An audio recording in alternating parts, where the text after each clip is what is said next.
Sorry that this update is a bit overdue, but I'm finally doing it now. So, I actually went to see Hardboiled on October 11th at the Belcott Theater, and I was able to go ahead and pick up some stuff at the Great Escape record shop in Nashville. So, this is what I got, and I got some great finds here. So, let me get the first title here.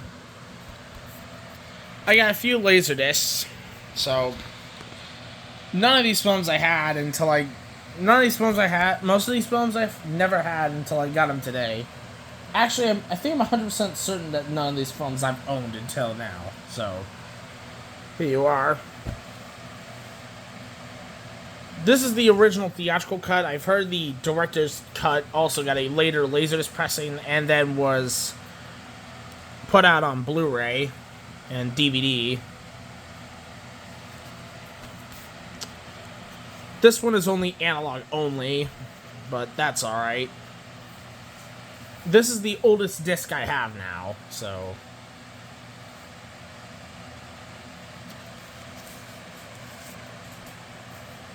I'm gonna try to get this one out of the sleeve for some reason.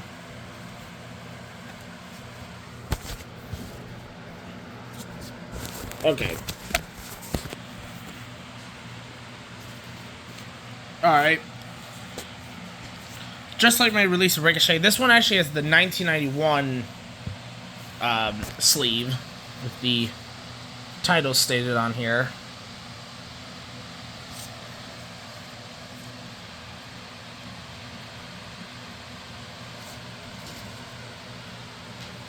And here's side 3.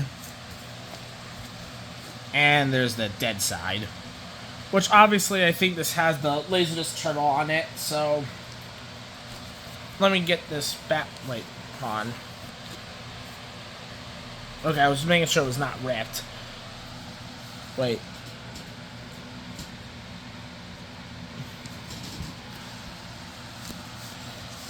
Hold on, give me a second. So, there you go. Next one is an RCA Columbia Pictures disc. That's distributed by Image. This one actually has a Criterion Collection release. Also, I think I mentioned already that Streetcar Named Desire is the original theatrical cut. This is the original theatrical cut, which never got another Laserdisc release or a DVD, so... That's just if you're wondering. Also, I've never seen any of these movies before. Hold on, give me a second. Here are the disc sleeves. Now, this one is a rental copy, since it has that sticker up there, but I am perfectly alright with that. Oh, it has this, too. Most of these lasers I got for super cheap. Streetcar Named Desire I got for $7, but that was alright. And, of course, he's the dead side. So there's that one. If I remember correctly, this was pressed by Technodisc. Streetcar Named Desire is Pioneer USA. And this one, I think, is actually Pioneer Japan, but this is a Pioneer release. This is my second Criterion disc. My first one is John Woo's The Killer.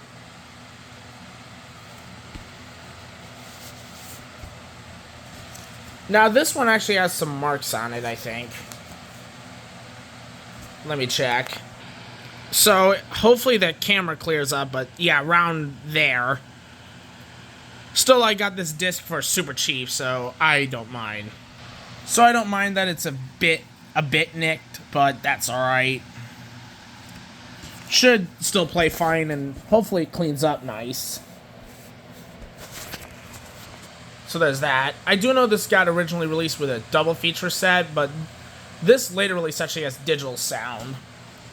Unlike the other one, which is analog only. The first pressing of that, which was analog only. The separate title releases of that box set were digital sound. This one I also got for $7, but this is the special CAV edition, so... I didn't know if I was going to find this once again in the wild, but yeah, I was willing to pick this up.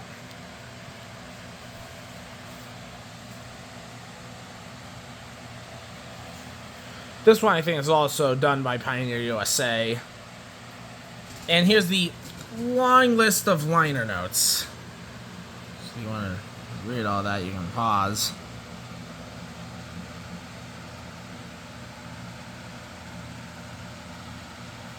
Now, let me get the discs out a little so they don't get crammed by the sleeve. There you go. Because this is CAV, this is split onto 4 sides. There is a CLV release of this as well, where it's 2 sides. And this one does let you go frame by frame the whole movie, so arguably it's better because of that. This is another rental copy. This one was the cheapest Laserdisc I got, so... And this did interest me for a while, so I was willing to pick it up. This one is clean, so... This one's by Mitsubishi, if I'm saying that properly. I could still never say that properly, so... If I'm... Yeah, Mitsubishi... Yeah, see, I can't say it properly. So yeah, I can't still say that properly, unfortunately. Now, this one is a DADC USA disc, but this one, from what I've heard, this one isn't a huge rotter, so... From what I've heard. So I was willing to give it the chance.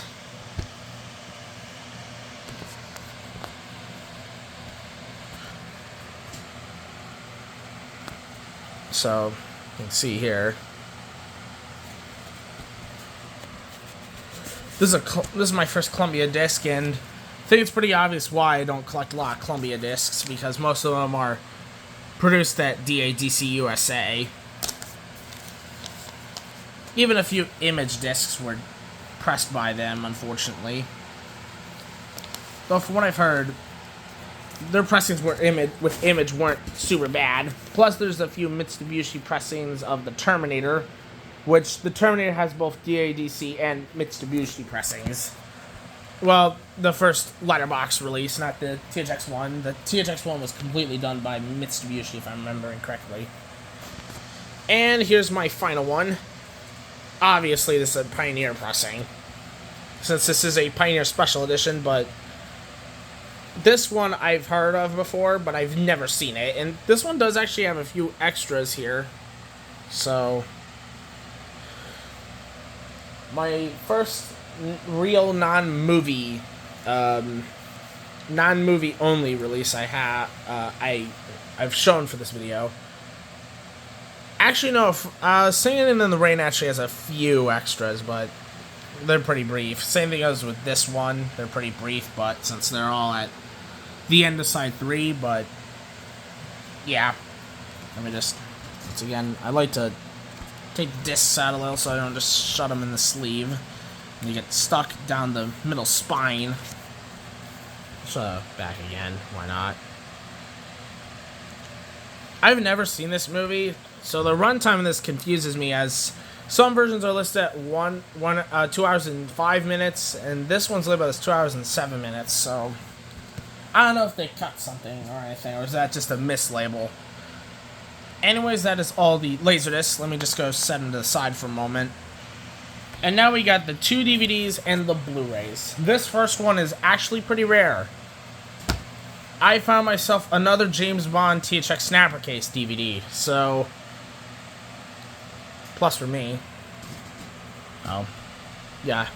So that's a plus. And this one actually comes with all the promotional stuff, which is pretty cool.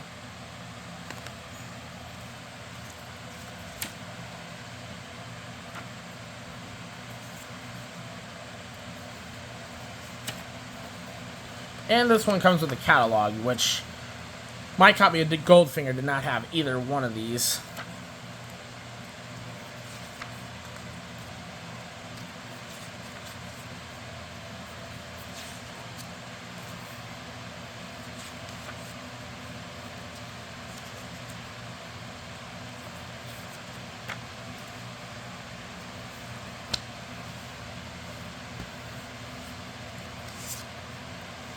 And here's the DVD.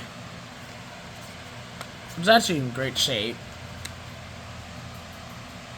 Well, there's a few rings on it, but this still works perfectly fine.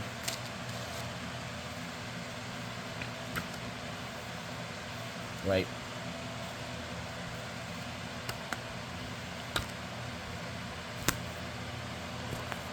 Hold on, give me a second. Sorry about that.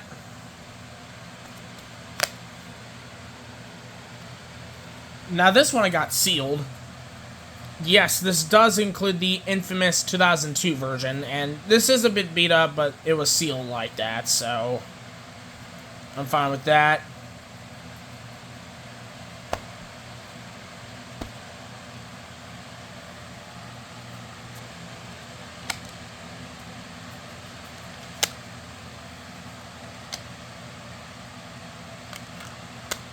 Hold on, give me a moment again. Alright, here we are.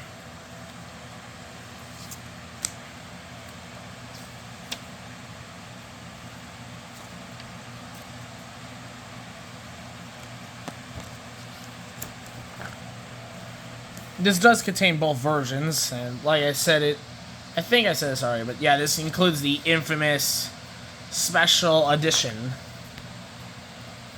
Arguably, I don't think many people would have had a problem with this if the fact that the new scenes were CGI enhanced and none of the old ones were.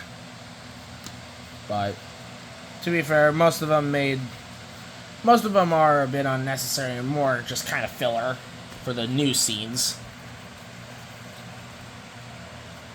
Oh, and you can fold out like this, so you get an idea,